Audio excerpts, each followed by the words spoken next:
예, 지난주 이번 주간이 아니더라도 늘 월요일이 긴장되는 이 요일인데요. 월요일마다 시장의 중심을 잡습니다. 장영혁의 마켓 시그널, 한국투자증권 법인금융센터 장영혁 팀장님과 함께 하겠습니다. 팀장님 어서 오십시오. 네, 안녕하세요. 말씀드린 것처럼 세계 증시는 그렇게 하락하지 않았는데 국내 증시가 코로나 때문에 영향을 받았고 FOMC 지난주 의사라고 얘기는 부정적인 얘기도 있겠습니다만 또 좀 핑계거리도 있었던 것 같고 이번 주가 중요하겠죠, 여러분들이요? 저희 방송 오래 보신 분은 아시겠습니다만 강세론자였죠. 네. 제가 강세론을 이렇게 오랜 기간 폈는데 그거를 계속할 수 있을 거냐 없을 거냐라는 부분에 대해서 얘기를 한번 해야 될 것 같습니다. 종목 수익률 올라오는 거야 시장이 벌어주는 거지 제가 하는 게 아니니까. 그러면 계속 벌어주는 증시일 거냐 아니면은 한 발 물러나서 있을 거냐라는 부분의 의사결정이 필요하겠죠. 주식을 잘하는 분들은 못하는 분들의 공통점이 하나 있어요. 못하는 분들의 공통점은 365일 주식 계좌가 꽉 차 있어요. 한 번도 비는 적이 없습니다. 잘하시는 분들은 가끔 계좌가 텅 비기도 하고 비중이 늘 때도 있고 줄 때도 있고 이렇게 좀 유동적으로 움직이죠. 오늘은 그 부분 얘기를 한번 해보려고 하는데요. 요즘에 아침에 일어나서 사실 증권쟁이들이 아침에 일어나자마자 제일 먼저 하는 게 미증시 보는 겁니다. 원래 미국 증시 보죠. 네, 예. 미증시가 어떻게 움직였나. 요즘 해외 주식도 거래 네. 많이 하니까 내가 갖고 있는 해외 주식이 어떻게 움직였나 이것부터 체크하죠. 요즘은 별로 와닿지가 않아요. 요즘 확진자 숫자 먼저 확인하는 거 아닌가요? 네. 예. 일단 그들 증시는 신고가 상태고 네. 우리는 지난주에도 4% 이상 빠졌으니까 별로 이제 상관도가 떨어져 버렸죠. K 방역이 꽤나 이제 글로벌리하게 봤을 때도 평가를 높게 받았었는데 지금 현재 우리가 겪고 있는 상황은 그렇지 못한 상황입니다. 일단 3단계 거리두기는 사실상 셧다운이거든요. 일상적인 경제 활동이 이제 모두 금지되는 이 조치인데 여기에 대해서 민감하게 시장이 반응할 수밖에 없습니다. 예전에 이건 지역적으로 얘기하는 건 아닌데 예전에 대구가 한번 난리 났을 때하고 이 서울이 난리 나는 거하고는 사실 지역적 특색 이런 거 말씀드리는 게 아니고 기업들의 집중도나 이런 부분들을 따져본다 하더라도 이게 비교할 수가 없죠. 서울이 문제 생기면은 사실 굉장히 큰 문제 아닙니까? 지금 현재 3단계 거리두기 얘기가 나오고 있는 이 분위기를 확률적으로 계산해 볼 때 무시할 수 없는 확률이 돼버린 것 같습니다. 네. 일단 기준 보니까 크게 보면 두 가지더라고요. 일단 2주일 평균 확진자 수가 100에서 200명 사이에 나오고 한 주간 사이에 더블링이라는 건 전일 대비해서 이제 확진자가 2배 나오는 건데 더블링이 2회 이상 발생되게 되면은 3단계 조치 한다라고 하죠. 요즘 방역 당국에서도 계속 얘기를 꺼내고 있습니다. 검토해야 될 것 같다. 갑자기 발표할 수는 없으니까 이제 슬슬 운을 떼는 것 같습니다. 그럼 이런 분위기는 사실 증시 입장에서 봤을 때는 굉장히 골치 아프거든요. 물론 이제 지난 3월 달에 학습 효과가 있기 때문에 그때만큼 박살나지는 않을 겁니다. 그때 기울기만큼 밑으로 박살나지는 않겠습니다만 계속 이제 방향론적으로 봤을 때 방향에 대한 고민이 없다 이렇게 유동성 장세의 힘으로 끝까지 간다 부러지기 전까지 이 얘기를 계속하기에는 다소 좀 뉴스가 불리해진 게 사실입니다. 일단 이번 주에 제가 코로나 데이터를 어떻게 할 수는 없는 거니까 이번 주에 코로나 데이터가 불리하다는 가정하에 그나마 좀 시장에 긍정적인 변수를 찾아본다라고 하면 일단 잭슨홀 미팅이 예정돼 있으니까 아마 이번 잭슨홀 미팅에서 아마 감들은 잡았을 거예요. 지난번에 7월 FOMC 의사로 공개하고 나서 이게 시장의 예상보다 덜 비둘기파적이었다라는 코멘트 하나로 시장이 빠지는 모습을 봤는데요. 그럼 이번 잭슨홀에서는 강하게 얘기하겠죠. 비둘기파적인 색채를 더 진하게 칠해서 아마 얘기를 할 겁니다. 아마 그런 부분들 조금 기대해 봄직하고요. 11월 3일이 이제 미 대선이니까 이게 팽팽하게 균형이 맞아야 되거든요. 너무 한쪽으로 이제 트럼프가 죽어버린다든가 이런 식의 그림이 나오면은 사실상 시장이 좀 어려운데요. 지금 현재 나오고 있는 그림은 야 이거 지난번에 힐러리 때와 같다. 이거 뚜껑 열어봐야 된다. 뭐 이런 식의 얘기들이 많이 나오고 있어서 아마 이 부분도 시장에서 좀 긍정적으로 볼 것 같고요. 뭐 글로벌 제약사들이 뭐 코로나 백신에 대해서 뭐 2임상, 뭐 3임상 뭐 얘기하는 것들 아마 이런 부분들도 지금 시점에서는 꽤나 기다리는 뉴스가 될 네. 겁니다. 그래서 우리가 3단계 거리두기에 돌입합니다라는 확률에 근접하면 근접할수록 우리는 매우 어려워지겠지만 그 뉴스를 조금이라도 상쇄시킬 만한 뉴스들을 먼저 말씀을 드린 거고요. 먼저 준비된 자료를 보면서 얘기를 한번 해보죠. 갑자기 코로나가 터져서 뭐 FOMC가 뭐 덜 비둘기파적이어서 그래서 뭐 조정세로 들어갔다. 뭐 사실 오른 시장에서 조정 이유야 갖다 붙이기 나름입니다.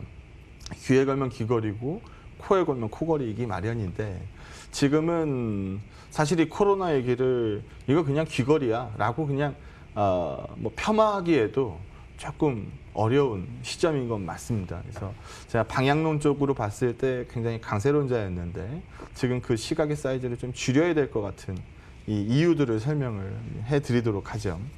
먼저 지난주 증시 흐름 한번 보시면 뭐 여기서부터가 지난주니까 일단 코스닥은 미리 깨지고 있었고요. 그러니까 종목은 미리 약해지고 있었던 상황인 거고요. 지난 한 주간에 이제 월요일 하루 쉬고 움직였음에도 불구하고 낙폭이 일단 크게 좀 잡혔습니다. 무엇보다 좀 보고 있는 거는 낙폭이 발생된 다음에 다음 날 채우는 게 너무 밋밋해요. 사실 지난 수요일 날 증시 보면서 아침장 굉장히 좋았잖아요. 아침장은 전일 급락분을 뭐 상당 부분 되돌리는 흐름에서 끝으로 가면 갈수록 김 빠지는 모습들을 봤으니까 거기서 좀 웬만한 분들은 감을 잡습니다. 이거 비중 좀 줄여야 되겠다. 그러면서 이제 그 다음 날 급락이 발생을 하죠. 86포인트. 이게 장중에 50포인트 때 빠져 있을 때 바운드를 못 주는 거 보고 야 이거 더 밀리겠다. 뭐 장 중반 때 모습인데 더 밀리겠다라는 생각들을 하신 분들도 많이 있을 거예요.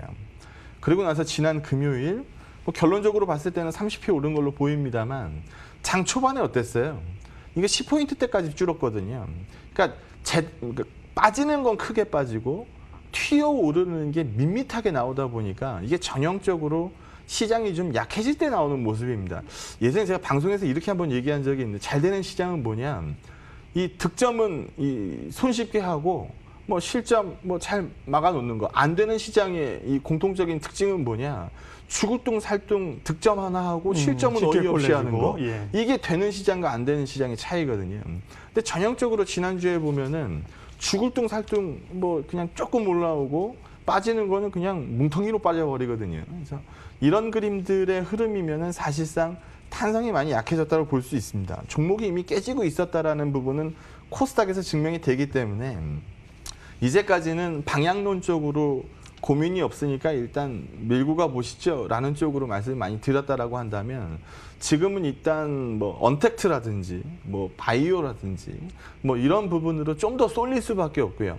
포트폴리오를 약간 좀 슬림화 쪽으로 끌고 가는 게 맞는 전략일 것 같습니다. 그래서 뭐 예를 들어 우리 포트폴리오라면은 네이버, 카카오, 뭐 삼성바이오 뭐 이런 쪽들의 포션이 조금 더 높아지고 나머지 종목들은 비중을 좀 크게 축소해 놔서 좀 민첩하게 움직일 수 있는 포트폴리오 사이즈를 만들어 놓는 게 필요하다라고 보고 있고요. 많은 분들이 이렇게 생각하실 거예요. 나 이거 못 팔겠어. 얼마 전에 이 가격이었는데 나 이 가격에 못 팔겠어. 이 말씀들을 많이 하시는데 네. 저번 주에도 우리 얘기했잖아요. 어차피 시장에서 최고점에 못 팔아요. 우리가 최저점에 사서 최고점에서 팔 수 있으면 우리가 왜 걸어다녀요? 날아다니지. 그래서 어차피 부러지는 거 보고 비중을 줄이는 거니까 지금은 그 단계 정도 왔다라고 생각하시는 게 맞을 것 같고요. 다음 그림 한번 보면 이제 매수 강도, 매도 강도를 보여드리는 건데 이게 위에 가 있을수록 매수 강도가 높게 나오는 겁니다. 근데 지금은 일단 매도 강도 쪽으로 아직 넘어가진 않았는데 이게 하나 생각해야 될 부분이 신고가 하면 뭐예요? 신고가는 하면은 뭐 신나는 거 뭐 이렇게 볼 수도 있지만 52주, 신고가를 1년 내 최고가를 얘기하는 그렇죠. 것인데 다른 의미로 읽어보면 뭐예요? 신고가가 물린 사람이 한 사람도 없다는 게 신고가예요. 그럼 물린 사람도 한 사람도 없다라는 거는 아무나 팔아도 이익이란 얘기입니다. 그러면은 그 구간은 더 간다라는 뉘앙스가 강할 때는 매수 강도가 계속 유지가 되겠지만 그런 분위기가 뒷받침이 안 되면 뭐밖에 나올 게 없어요. 매도밖에 나올 게 없어요. 그리고 기관 투자자 입장에서 읽는다라고 하면 사실 네이버 카카오로 처음부터 그 비중을 들고 있었던 게 아니에요. 그게 올라오면서 평가액이 늘면서 비중이 늘어난 것도 분명히 있거든요. 그래서 지금 뭐 이렇게 신고가를 뭐 만들었었던 종목들, 뭐 시장 분위기 이런 부분들 입장에서 본다라고 하면 이미 갖고 있어야 될 포션보다 좀 과하게 올라가 있는 포션들도 분명히 있습니다. 그래서 아마 이런 부분들이 매도 압력에 가세한다라는 가정하에서 본다라고 하면 일단 사회적 거리두기 3단계를 가장 경계하면서 이제 시장을 읽기 시작하는 거거든요. 지난주만 하도 제가 이런 말씀을 안 드렸었으니까. 그래서 이 3단계 가능성에 근접해 가면 갈수록 우리 증시가 변동성에 노출이 될 것 같으니 일단 몰리는 쪽으로는 뭐 미리 줄입시다 뭐 이런 분위기를 말씀드리진 않을 건데 나머지 종목들에 대해서는 조금 뭐 비중을 좀 줄여서 민첩한 포트폴리오 사이즈로 만들어 놓는 게 필요할 것 같습니다. 라는 쪽으로 읽으시는 게 맞을 것 같습니다. 네, 말씀하시는 동안 이제 이 중심을 의미를 잘 잡으셨으리라고 생각합니다. 제가 뭔가 정리를 해드리면 그동안은 방향성은 고민할 일이 없고 속도를 조금 줄이는 정도로 얘기를 하셨는데 물론 오늘도 방향성 자체가 돌았다고 얘기하시는 건 아니지만 그럼, 예. 그 속도의 상황이나 여기 이제 한 발 뒤로 포트를 일단 좀 슬림화하면서 다음 상황을 봐야 될 그 정도로 톤을 좀 얘기를 하셨고요. 참고하시고 그러나 말씀하신 것처럼 뭐 이 슬림화하고 투자 아이디어는 전보다는 조금 슬림화는 해야 되겠습니다만은 네. 가져가야 되니까요. 그럼요. 예, 아이디어를 이제 그 부분을 네. 얘기를 할 건데 그러면 리포트에서 네. 뭘 남기고 뭘 줄일 거냐라는 부분에 대해서 얘기를 한번 해보도록 하죠. 여기 한번 보시면은요. 네. 앞은 삼성전자고요. 뒤는 하이닉스입니다. 그럼 아마 예 박사님도 비슷하게 말씀하실 것 같은데 이 둘의 격차가 많이 벌어지는 일이 있나요, 없나요? 그렇게 사실 많지 별로 않죠. 없어요. 맞아요. 네. 같이 가고 같이 떨어지고 같이 그러는데요. 움직이고 네. 탄성이 어디가 좋고 뭐 요 정도의 네. 차이만 있지 둘의 이 주가가 역으로 가는 케이스는 거의 없습니다. 근데 뭐 최근 흐름 보게 되면은 이제 색깔만 한번 본다라고 해도 여기는 일단 하이닉스는 파란색이 압도적으로 많고요. 삼성전자는 그래도 빨간불이 뭐 하이닉스보다 많이 들어와 있죠. 그리고 얘네는 뭐 1% 빠질 때 얘는 뭐 4%씩 빠지고 뭐 플러스 찍을 때 얘는 뭐 3% 빠지고 뭐 이런 식으로 탄성이 하이닉스가 뭐 원체 약했습니다. 그러면 반도체 탑2 삼성전자 하이닉스의 성격을 비교해 보면 삼성전자는 반도체가 압도적이긴 해도 반도체 말고도 많죠. 하이닉스는 온리 메모리입니다. 그러면은 하이닉스가 저렇게 탄성이 극도로 떨어진 부분만 읽어보면 뭐가 안 좋다는 얘기예요. 반도체 업황이 반도체가 안 좋다는 예. 얘기예요. 그래서 반도체가 안 좋은데 삼성전자가 저렇게 버틸 수 있었던 거는 뭐 삼성생명 주가를 봐도 알 수 있고 삼성물산 주가를 봐도 알 수 있고 결국 뭐가 지배한 거예요?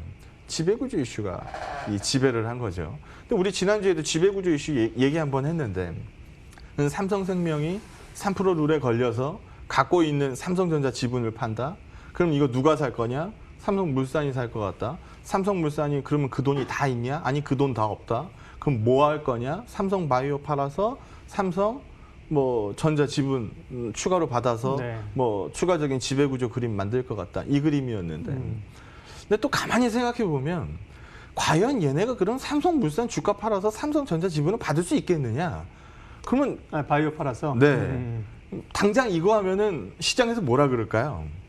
맞네. 너네 그러면 삼성 바이오로직스 같이 크게 계산해가지고 너네 예. 합병에 유리하게 쓰고 결국 이거 뭐 이렇게 조용해질만 하니까 삼성바이오 이렇게 높은 데다 팔아가지고 전자지분 산 거 맞네. 이거 하면서 삼성전자 지배력 키운 거 맞네. 이 얘기 또 나올 거거든요. 그러다 보니까 함부로 이것도 못할 것 같아요. 그러다 보니까 또 삼성바이오로직스가 지난주에 분위기가 또 어땠어요? 좋았거든요. 그래서 아마 이런 부분으로 읽어본다라고 하면 반도체 힘든 거는 뭐 맞는 것 같아요. 그리고 삼성바이오를 팔지 못한다라고 하면 결국은 살 주체가 딱 하나밖에 안 남거든요. 뭐가 남을까요?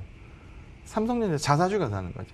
삼성전자 자사주는 예전에 허공에다 태워버린 돈이에요. 갖고 있던 자사주를 소각 처리해버렸잖아요. 하공에다 태워버린 돈이거든요.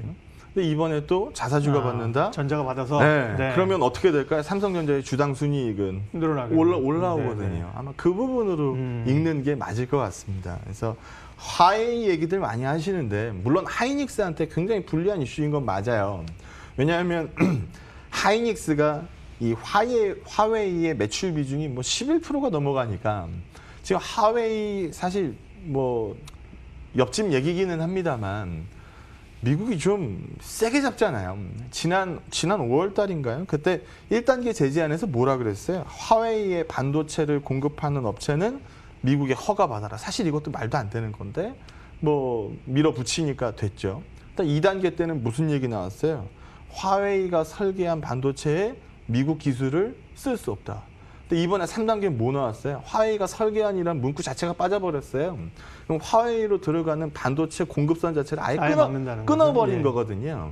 그런 의미에서 봤을 때는 화웨이의 매출 비중 높은 이 하이닉스 같은 경우에는 당장 문제가 생길 수밖에 없죠. 그래서 반도체 업황 얘기를 얘기를 하고 있는 상황이고요. 그러다 보니까 아주 오늘 방송의 키는 요게 될 것 같은데 재밌는 현상이 발생을 합니다. 네, 뭘까요? 대한민국 시가총액 1위는 어디예요? 삼성전자. 이건 뭐 하이닉스. 물어보나 네. 많아요. 뭐 아무한테나 자꾸 물어봐도 대한민국 넘버원 누구예요? 라고 물어보면 삼성전자요. 라고 이제 뭐 그렇게 어렵지 않게 얘기해요. 근데 시가총액 2위는 어디였어요? 하이닉스에서. 네, 하이닉스입니다. 이렇게 네. 한동안 편하게 얘기했어요. 근데 앞으로는 이렇게 편하게 얘기를 못 할 수 있어요. 왜냐하면 이게 금요일 기준으로 뽑은 건데 SK 하이닉스의 시가총액이 54.2조입니다. 삼성 바이오로직스의 시가총액이 52.8조예요. 네이버의 시가총액이 51.3조입니다. 그럼 LG화학 시총이 거의 50조예요. 그러면 우리 이거 포트폴리오에서 다 얘기했었던 네. 종목인데 뭐 삼바나 네이버나 LG화학이나 그러면 이거 바이오, 뭐 언택트, 인터넷, 2차전지 우리 요거 가지고 방송 얼마나 많이 네. 했어요. 이게 시가총액 2위를 넘보고 있다는 얘기거든요. 그럼 뒤집어서 얘기하면 오늘 하이닉스 조금 빠지고 바이오 올라오면 시총 2위가 바뀌는 실제로 지난주에 주식이 바뀌었었죠. 네. 시총 2위가 바뀐 적이 있어요. 네. 그래서 이 부분으로 시장을 읽는다라고 하면 우리가 이제까지는 시총 넘버원 삼성전자, 시총 넘버2 하이닉스, 그 밑으로 뭐 이제 뭐 치고받고 뭐 싸우고 막 이거였는데 지금 시총 위 싸움 자체가 굉장히 치열해졌다는 겁니다. 근데 이거를 지나간 데이터를 좀 활용해서 읽어보면 시총 2위가 확고히 굳어지면 그 시세가 1년 이상 가더라는 겁니다. 재밌네요. 가만 한번 네. 기억해 보시면 네. 예전에 현대차가 넘버2 했던 적도 있고 네. 포스코가 넘버2 했던 적도 있고 그때 당시에 맞춰서 시장을 주도했었던 종목들이 넘버2 위치에 딱 올라오면 그 시세가 한동안 가거든요. 그래서 지금 바이오가 삼바가 찍을 거냐 뭐 네이버가 찍을 거냐 LG화학이 완벽한 넘버2로 올라올 거냐 이 얘기 가지고 거기에 해당되는 업종은 적어도 1년 동안 떠들 얘기가 생긴다는 얘기입니다. 그래서 일단 반도체 쪽에서 바람 빠지는 게 다른 쪽으로 옮겨 타기 시작했으니 포트폴리오 슬림화를 하되 여기서 보시는 것처럼 뭐 인류적으로 줄이는 게 아니고 뭐 네이버 카카오는 남기고 다른 거를 줄여서 포트 내 비중을 네이버 카카오를 더 준다라든지 뭐 삼바를 뭐 남겨서 삼성바이오가 포트 내 비중을 높게 유지한다라든지 나머지 종목들을 줄여서 포트폴리오 조정을 하는 거거든요. 그래서 포트폴리오 총 사이즈를 반으로 줄이는데 네이버 카카오는 그대로 냅뒀다. 그러면 네이버 카카오가 압도적으로 높은 포트폴리오가 될 거 아닙니까? 그래서 네이버 카카오, 뭐 삼성바이오로직스, 뭐 LG화학, 뭐 삼성 SDI 뭐 이런 쪽의 종목들을 줄이라는 게 아니고 나머지 뭐 제가 에이스테크 가지고 우리 많이 갖고 놀았잖아요. 뭐 예를 들면 이런 종목에 대한 기대감들이 꺾이면 이런 것서부터 빼라는 거예요. 뭐 증권주를 빼든지 뭐 지수에 대한 기대감이 떨어지면 당연히 뭐 떨어질 거 아닙니까? 그래서 이런 쪽으로 포트폴리오 조정을 하시는 게 좋을 것 같습니다라는 부분 말씀드리는 거고요. 많은 분들이 이 표 보면서 야 성장주와 성장주의 역전 현상이 너무 커서 이 성장주도 빠질 거야, 가치주가 올라올 거야 라는 얘기들을 많이 하시는데요. 여기에 기본 전제가 있습니다. 지수가 다치면 안 돼요. 근데 지금 뭐 거리두기 3단계 얘기하고 있는 상황에서 지수는 여전히 안 다칠 겁니다. 이 얘기를 못하는 상황이라고 한다면 쏠리는 쪽으로 더 쏠리는 그림은 분명히 있을 겁니다. 왜냐? 매니저가 손가락 빨 수는 없거든요. 매니저는 어떻게 해서든지 그렇죠. 네, 시장 대비 내야죠. 플러스 알파를 만들어내야 되는 이 사람들인데 과연 그거를 어디서 만드는 게 쉽겠느냐라는 부분을 생각해 보면 당장 코로나 터지니까 지난주에 예 박사님도 네이버 카카오 얘기하잖아요. 그런 부분들의 시각이 더 오래 남아있을 수밖에 없다라고 있는 게 맞을 것 같습니다. 그래서 방향론적으로 톤다운을 좀 해야 될 것 같으니까 거기에 걸맞는 포트폴리오 조정이 필요할 거고 장은 매일 변하는데 포트폴리오가 안 변하는 것도 문제가 있잖아요. 그래서 비중에 대해서 어느 정도 조절을 좀 해야 되는 국면, 거리두기 3단계를 극도로 경계하는 뭐 시장 분위기에 좀 눈치 보는 국면이 불가피하게 이어질 수밖에 없는 국면, 이렇게 읽으시면 될 것 같습니다. 책 읽다가 어떤 분은 그런 얘기 하대요. 월가의 전설적인 투자자들 보면 포트폴리오가 살아 숨쉬기야. 그래서 그럼요. 어떤 분은 좋아도 무조건 1년에 한 10%를 무조건 바꾸는 분도 있대요. 그런 얘기도 있는데 포트에 어쨌든 간에 전략적 변화를 줘야 될 그런 상황이 왔습니다. 조금 정리해 주실래요? 네. 말씀하신 거. 네. 일단 요 표 보면서 다시 네. 얘기하죠.